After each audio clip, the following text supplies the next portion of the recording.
Good morning विद्यार्थी मित्रों।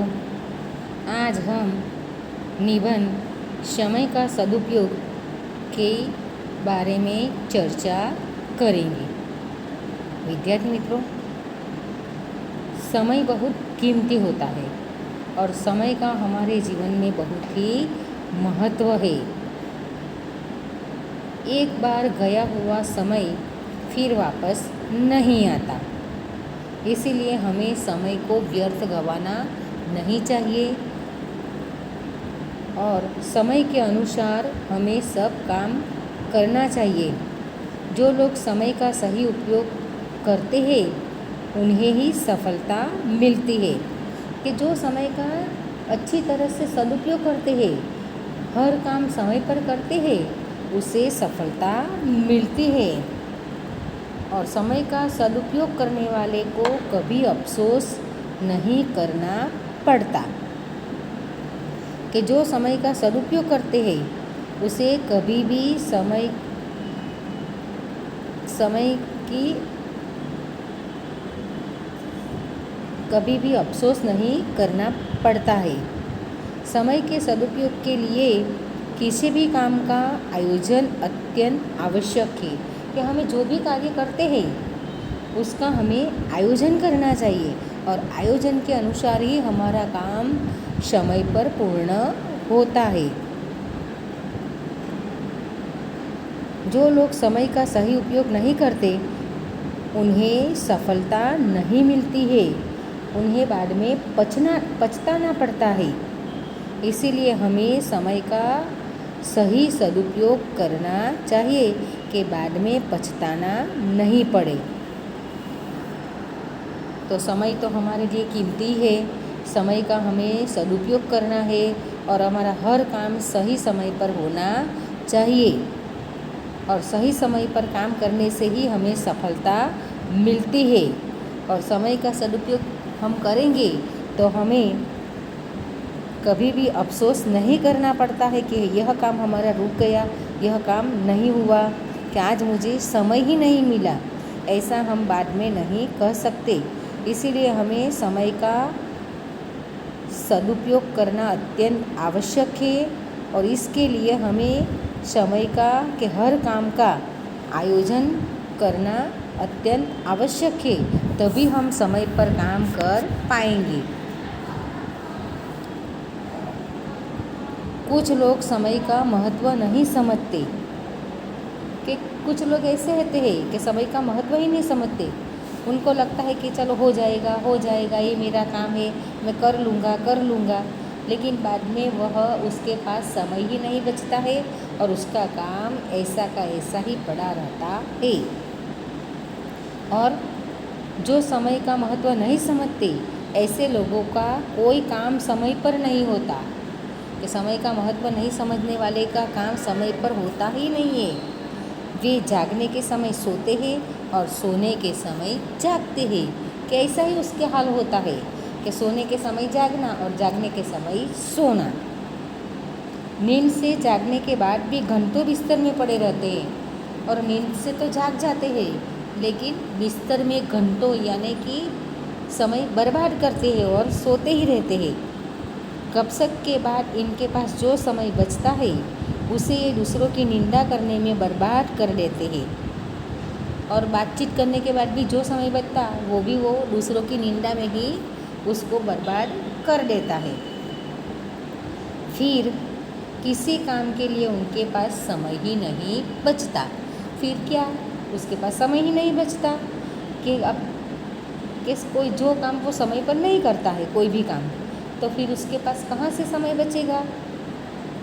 जो लोग समय की कीमत नहीं जानते उनकी दुनिया में कोई कीमत नहीं रहती। फिर क्या होता है, जो समय की कीमत नहीं करते उनकी दुनिया वाले भी कोई कीमत नहीं करते हैं। समय को बर्बाद करने वाला व्यक्ति खुद बर्बाद हो जाता है और समय को जो बर्बाद करता है वह व्यक्ति खुद भी बर्बाद हो जाता है। तो विद्यार्थी मित्रों, हमें समय का सही उपयोग करना चाहिए। कि जागने के समय सोना और सोने के समय जागना नहीं चाहिए। सही काम सही समय पर हो जाना चाहिए और हमें गपशप भी नहीं करनी चाहिए ज़्यादा, और दूसरों की निंदा भी नहीं करनी चाहिए और हमारा काम जो है वो हमें समय का आयोजन करके कार्य करना चाहिए। और समय को जो बर्बाद करते हैं वे खुद बर्बाद हो जाते हैं और समय हाथ से निकल जाने पर केवल पछतावा ही रह जाता है। कि समय हमारा निकल जाता है तो बाद में पछताने के सिवाय और हमारे पास कुछ नहीं रहता, हमें पछताना ही पड़ता है। समय का सदुपयोग करने का मतलब है जीवन को सार्थक बनाना। कि समय का सही उपयोग करने का मतलब क्या है कि हमारा जीवन में जो कार्य है वो कार्य हमें अच्छी ढंग से करना, सार्थक बनाना है हमारे जीवन को। यह तभी संभव हो सकता है। यह कब संभव होगा? तभी संभव हो सकता है जब हम समय के पाबंद हो। तो जब हम समय की पाबंदी रखते हैं कि नहीं, मेरा ये कार्य इस समय में होना चाहिए, कि इस वक्त में इतना कार्य होना ही चाहिए, हम संबंध के पाबंदी रहेंगे तभी हमारा हर कार्य सही समय पर होगा। अपने हर काम को निश्चित समय पर करें। इसीलिए हम अपने हर काम को निश्चित समय पर करना चाहिए। जब हम अध्ययन के समय अध्ययन, व्यायाम के समय व्यायाम, मनोरंजन के समय मनोरंजन करें। कि हमारा जो भी आयोजन है उसमें कि पढ़ने के समय पढ़ना चाहिए, व्यायाम यानी कसरत, कि कसरत करने के समय में कसरत ही करनी चाहिए, और जो समय हमारे मनोरंजन के लिए रखा गया है उस समय हमें मनोरंजन की बातें सुनना चाहिए, देखना चाहिए, जो भी करना है करना चाहिए। समय को बांटकर समय पत्रक के अनुसार काम करने से हर काम समय पर और आसानी से हो सकता है। कि समय के लिए हमें समय को बांटना चाहिए, हमें टाइम टेबल बनाना चाहिए, समय पत्रक बनाना चाहिए और समय पत्रक के अनुसार हर कार्य करने से हमारा हर काम समय पर और आसानी से हो जाता है। इसीलिए तो विद्यार्थी मित्रों देखा, रेल तथा बस की समय सारिणी होती है। हमारे स्कूल में भी समय सारिणी रखी गई है कि आप लोगों की, शिक्षक की समय सारिणी के साथ सब हम काम करते हैं तो हमारा काम आसानी से हो जाता है।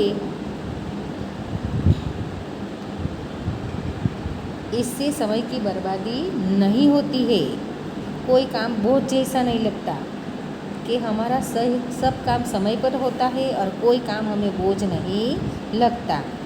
यही इसका सबसे बड़ा फ़ायदा है कि समय सारिणी के अनुसार हम काम करेंगे तो हमारा काम अच्छी तरह से हो जाएगा और वो काम हमें बोझ जैसा नहीं लगेगा। यही इसका सबसे बड़ा फ़ायदा है।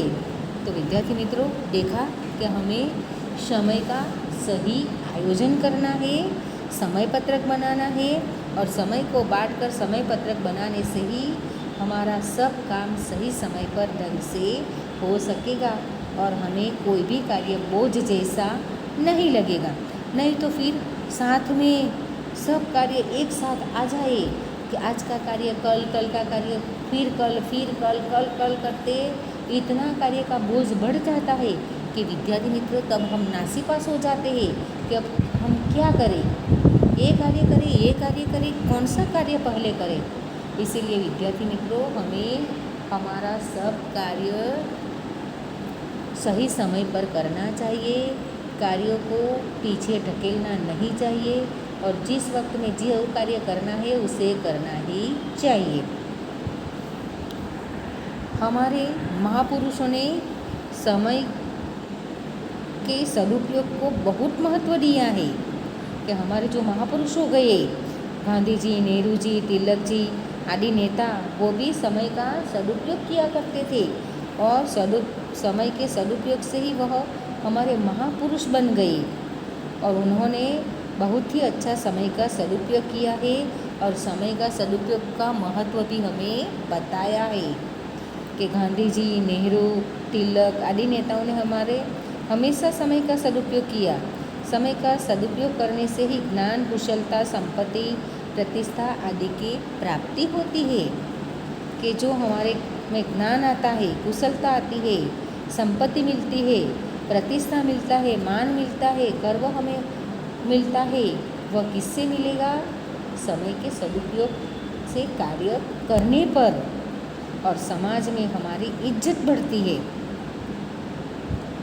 गया हुआ धन वापस मिल सकता है, कि हमारा जो धन गया है, चला गया है, वह हमें वापस मिलेगा। पर जो समय चला जाता है वह कभी नहीं आता, और जो समय हमारा चला जाता है वह हमें कभी भी नहीं मिलता। धन देकर भी समय को खरीदा नहीं जा सकता, कि धन देकर भी हम समय को खरीद नहीं सकते। इसीलिए समय को दुर्लभ संपत्ति माना गया है। दुर्लभ यानी कि बहुत ही मुश्किल, सुलभ यानी आसानी से, और दुर्लभ यानी बहुत मुश्किल से मिलता है, और मुश्किल संपत्ति है वो हमारा समय है। इसीलिए हमें समय का सही सदुपयोग करना चाहिए, और उसका सदुपयोग करने में ही बुद्धिमानी है। कि समय का सदुपयोग करेंगे तभी हमें बुद्धिशाली कहा जाएगा। इसीलिए तो कहा गया है, कल करे सो आज कर, आज करे सो अब, पल में प्रलय हो जाएगा, बहुरी करोगे कब। तो विद्यार्थी मित्रों, यहाँ पर हमारा निबंध समाप्त होता है, और हम अगली इकाई जो हम सीखने वाले हैं, समय सारिणी, इसमें भी हमें समय के बारे में ही बताया गया है कि हमें कैसे समय का आयोजन कर जो समय सारिणी दी गई है उसका हमें अगले इकाई में अभ्यास करना है और बताना है। तो विद्यार्थी मित्रों, यह निबंध की मैं आपको PDF भेजती हूँ, वह आपको निबंध अपनी हिंदी की कॉपी बुक में लिखना है।